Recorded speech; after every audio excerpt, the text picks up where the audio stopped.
요즘에 화요 전도대가 있었잖아요. 그래서 이제 지금은 이제 코로나 때문에 못 하고 있는 상황인데요. 몇 년 전에는 이제 전도를 하고 있는데 술 취하신 분이 오셔서 막 회방을 놓으시고 막 소리 지르고 막 그러시는 거예요. 그러면서 그분이 하는 말이 전도하면 다냐 이거예요. 전도 이렇게 전도하는 게 아니라는 거예요. 그래서 제가 그러면 저희는 이 방법밖에 몰라서 이렇게 하고 있는데 좋은 방법이 있으면 가르쳐 주세요. 그랬어요. 그랬더니 레위인이 제사장이 이러는 거예요. 몇 가지 단어를 나열하면서 그러면 안 된다는 거예요. 그래서 물론 그분이 뭐 우리가 잘못해서 그러는 건 아니죠. 우리가 잘못하고 있어서 그러는 게 아니라 뭔가 교회에 뭔가 본인이 뭐 겪은 게 있거나 아니면 문제가 있거나 그래서 그랬을 수도 있고요. 뭐 어떤 화풀이 대상이 필요했던 거죠. 근데 전도 끝나고 돌아와서 저는 그분의 말씀이 계속, 그분이 하신 말이 계속 마음에 남더라고요.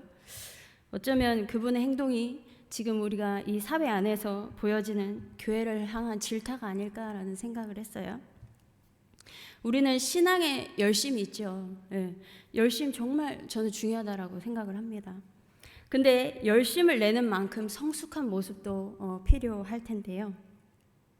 그러기 위해서 우리가 늘 우리 안에서 그 놓치면 안 되는 것들이 있죠.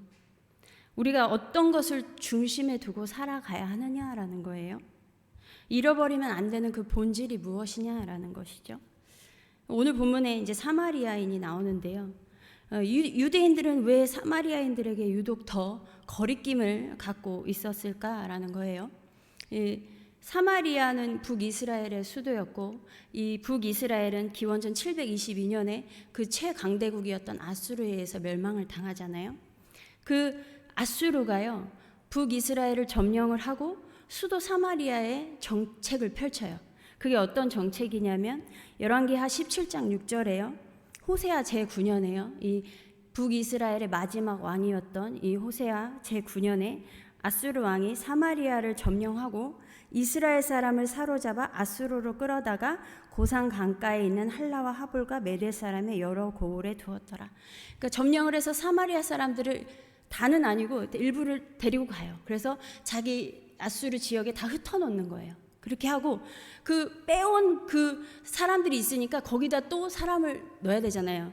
그래서 어떻게 하냐면 역으로 열왕기하 17장 24절에 아수르 왕이 바벨론과 구다와 아화와 하맛과 스발와임에서 사람을 옮겨다가 이스라엘 자손을 대신하여 사마리아 여러 성읍에 두매 그들이 사마리아를 차지하고 그 여러 성읍에 거주하니라 라고 말씀하고 있어요. 그러니까 아수르가 여러 성읍에 있는 그 아수르의 그 지역 그 근처에 있는 때로는 또는 그 속국 삼았던 곳에 그 사람들을 데려다가 사마리아에서 살게 하는 거예요. 이렇게 한 이유가요. 단일 민족의 그 민족 정신을 말살하기 위한 거였어요. 그래서 반란을 도모하지 못하도록. 그래서 이렇게 정책을 한 후에요. 사마리아가 그 들어와 있는 이주민들이 있잖아요. 사마리아에 있는 이주민들이 여호와 하나님을 잘 모르는 거예요. 그러니까 뭐 경외한다 이런 것도 없죠. 그 신을 섬기는 그런 게 없는 거죠. 근데 어느 날 여호와께서 사자들, 그 동물들, 사자들을 보내서 그 가운데 보내서 몇 사람이 죽게 되는 사건이 일어나요.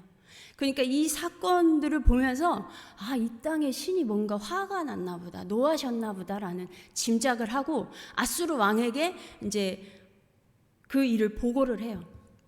이러한 일이 있었다라고 하니까 아수르 왕이 그러면 우리가 사로잡아왔던 그 이스라엘 백성 중에서 제사장 한 사람 데리고 가서 그 땅의 신의 법을 가르치게 해라라고 해요. 그래서 그 제사장이 베델에 가서 그 이주민들에게 그 하나님 여호와의 법을 가르치기 시작을 하고 어떻게 경외하는지를 가르치기 시작을 해요. 그래서 사마리아에서 와서 살고 있던 그 이주민들이 자신들이 원래 섬기던 신도 있었잖아요. 그때는 다 그 땅의 지역을 관장하는 신들이 있었어요. 그러니까 자기들이 거주하던 신을 딱 이사 왔다고 해서 신을 버리는 게 쉽지가 않잖아요.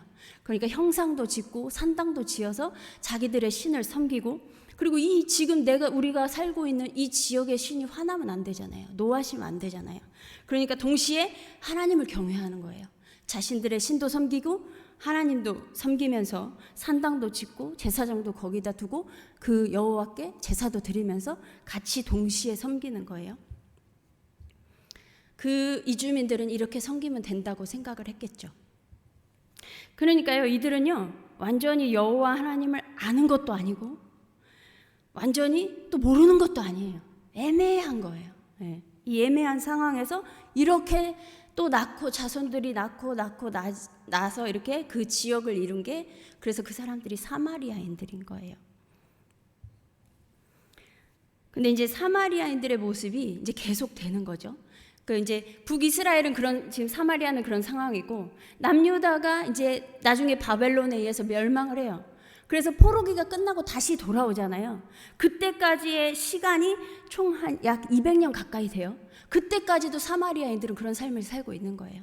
그래서 포로기가 끝나서 돌아와서 남유다 사람들이 이제 성전을 재건하려고 해요. 스룹바벨을 중심으로 해서 이제 성전을 재건하자라고 했을 때, 하나님을 제대로 아는 것도 아니고 그렇다고 하나님을 모르는 것도 아닌 이 사마리아인들도 그 성전 건축에 참여하고 싶은 거예요. 그런데 남유다인들은 싫은 거예요, 그게. 그래서 반대를 합니다. 같이 할 수 없다라고 이렇게 했죠. 그러니까 이제 그때부터 방해를 하기 시작하죠. 성전 건축을 방해를 하기 시작해요. 재건을요.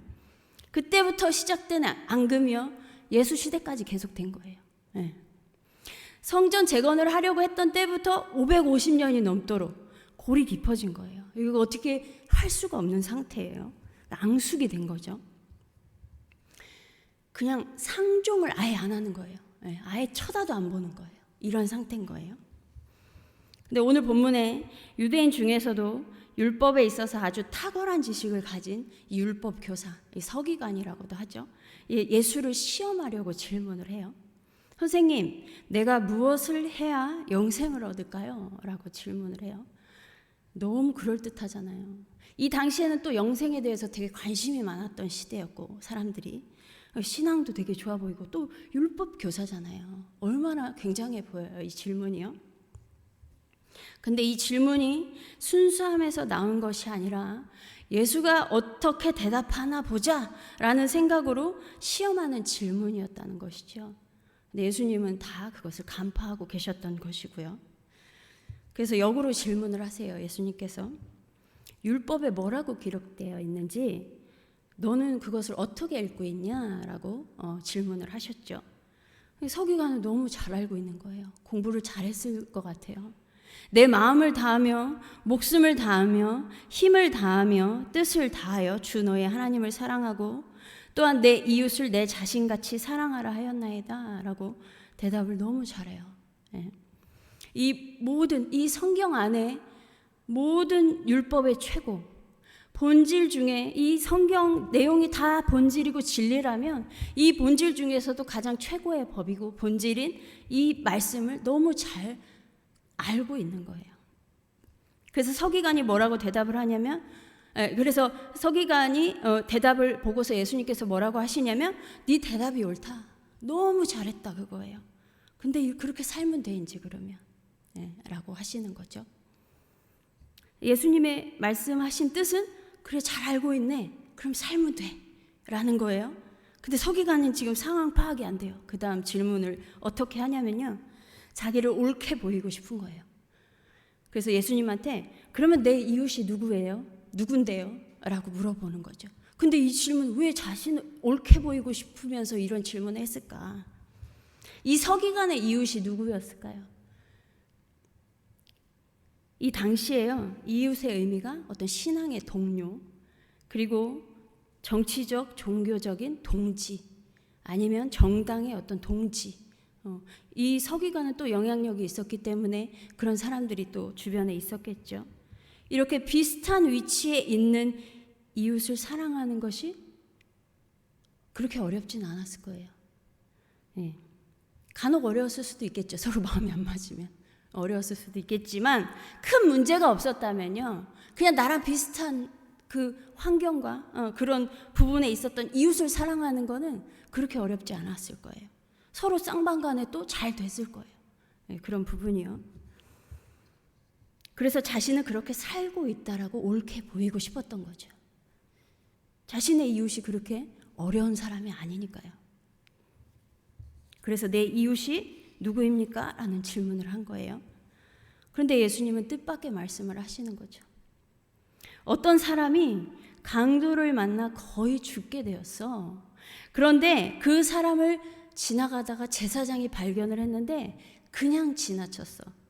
그리고 레위인도 또 마침 지나가는데 그냥 지나쳤다는 거예요. 이렇게 하나님을 섬긴다고 하고 안다고 하는 사람들이 그냥 다 피해서 지나가는데 어떤 사마리아 사람이 자신의 비용을 다 들여가면서 돌보아주고 끝까지 책임지려고 했다는 말씀을 하고 있는 거예요. 그러면서 서기관에게 내 생각에는 이 세 사람 중에 누가 강도 만난 자의 이웃이 되겠느냐라고 물어보시는 거죠. 그러니까 서기관은 자비를 베푼 자입니다 라고 하니까 똑같이 말씀하시죠. 가서 너도 이와 같이 하라. 알았으면 이렇게 하면 되는 거야 라는 말씀이시죠. 예수님은요, 이렇게 종교적으로 열심히 있었던 사람들, 그래서 어떤 신앙 문제와 율법의 문제에 관심이 너무 많았던 이 사람들, 그렇지만 거기에 너무 집중한 나머지 다른 사람의 공공한 처지는 간과하고 그것을 못 본 채 하는 것을, 그래서 그거는 옳지 않다라는 것을 말씀하고 싶으셨던 것이죠. 그러니까 그 사람 안에, 우리 안에 사랑이 있느냐, 긍휼이 있느냐, 자비가 있느냐라는 거예요. 또 그 범위가 어디까지 미치는 것인지 아느냐라는 것이죠. 이것은요, 구약시대부터 신약시대까지 그리고 지금까지도 하나님께서 일관되게 말씀하고 있는 내용인 거예요. 구약에서 보면요, 하나님은요 북이스라엘이나 남유다의 백성들을 향해서요 종교적 열심을 인정하셨어요. 너무 열심히 잘한다. 네, 너무 잘한다. 그런데 선지자들을 통해서 지속적으로 말씀하시면서 책망하신 것은 뭐냐면 그 안에 헤세드가 없다라는 거예요. 이 헤세드라는 것이 사랑, 자비, 긍휼, 인자, 이게 다 포함이 됩니다. 고아와 과부를 돌보지 않고 학대하고 연약한 자들을 학대하고 어렵게 하는 것들, 종교적 열심이 너무 많아서 내가 그 인정은 한다. 그런데 그 안에 헤세드가 없어 라는 것이죠. 늘 선지자들을 통해서 하셨던 말씀이셨어요. 근데요, 이 사람들의 헤세드가 전혀 없었을까요? 비슷한 환경 수준에서 만나는 사람들끼리는 서로 베풀기도 하고 서로 돕기도 하고요, 율법 안에서 서로 쌍방간에 자연스럽게 헤세드를 베풀고 있었을 거예요. 근데 이것도 중요하죠. 이것도 필요한 것이죠. 당연히 주어진 내 환경에서 주변에 있는 이웃들에게 당연히 이렇게 헤세드를 실천을 해야죠. 그런데 하나님은요, 그 울타리 안에서만 머무르기를 원하지 않으셨던 거예요. 아브라함을 부르셨을 때 하나님의 계획이 있으셨어요. 그 약속이 천하 만민이 너로 말미암아 복을 받으리라. 이 약속을 하시면서 이 하나님의 원대한 계획을 깨닫고 더 넉넉한 마음을 품기를 바라셨던 것이었습니다. 그런데 오늘 본문처럼 말씀을 많이 안다고 하는 사람들, 그리고 속으로 아브라함이 우리 조상이라고 하는 이렇게 생각하고 있는 사람들이 어떤 쌍방이 아니라 일방적으로 누군가에게 헤세드를 베풀어야만 했을 때, 그 혼자서 일어날 힘이 없는 공공한 처지에 있는 그 사람을 향하여서, 그 사람들을 향하여서는 자신이 알고 있는 것을 행할 수 있는 경건의 능력이 없었던 것이에요. 그래서 예수님께서 마태복음 23장 23절에서요 화 있을진저 외식하는 서기관들과 바리새인들이여, 너희가 박하와 회양과 근처의 11조는 들이되 율법에 더 중한 바 정의와 긍휼과 믿음은 버렸도다. 그러나 이것도 행하고 저것도 버리지 말아야 할지니라. 예수님은 종교적인 열심을 무조건 책망하신 것이 아니었습니다. 중요한 내용을 담고 있지 않은 그 속빈 강정 같은 모습을 책망하셨던 것이었어요. 그런데 오히려 하나님의 백성이 아니다, 너네는 선민이 아니다, 내가 상종도 하지 않겠다라고 했던 그 사마리아인의 모습에서 이 헤세드를 찾아볼 수 있었던 거예요. 우리가 말씀대로 산다는 것은요, 내가 성경을 많이 알고 있는 것에서 나오는 자부심이 아닌 거예요. 그리고 어떤 종교적 열심에서 나오는 강박관념도 아닌 거예요. 그 강박관념이 이거 지켜야 돼, 이게 아닌 거예요. 그리고 내가 그리스도이냐 나는, 그래서 내가 말씀을 지켜야 돼, 이 체면이 아닌 거예요. 또 내가 말씀대로 살아내서요, 하나님께 그만큼의 보상을 요구하기 위해서 말씀에 순종하는 것도 아닙니다. 그냥 간사함이 없어야 하는 거예요. 순수하게 하나님을 사랑하는 것이고요. 그래서 하나님의 말씀을 사모하는 것이고요. 그런데 내 아버지의 말씀이라고 해서 이게 쉽게 소화되지 않는 것도 참 많아요. 이 지키기 너무 어려운 것도 참 많이 있습니다. 네. 그렇지만 그 내 아버지, 내가 사랑하는 그 아버지의 말씀, 내 안에서 갈등도 겪고요. 정말 그것을 힘들지만 그래도 또 시간이 흐르면서 소화해내고, 그렇게 소화된 말씀, 그래서 그게 체화가 되어서요, 우러나와야 하는 거예요. 이것은요, 그 마음 안에 헤세드라는 본질만 있다면 가능한 것입니다. 그리고 그 모습이요, 서투르고 완벽하지 않아도 괜찮아요. 그 마음만 있다면 완벽하지 않아도 다 마음으로 이미 전달이 되는 거예요.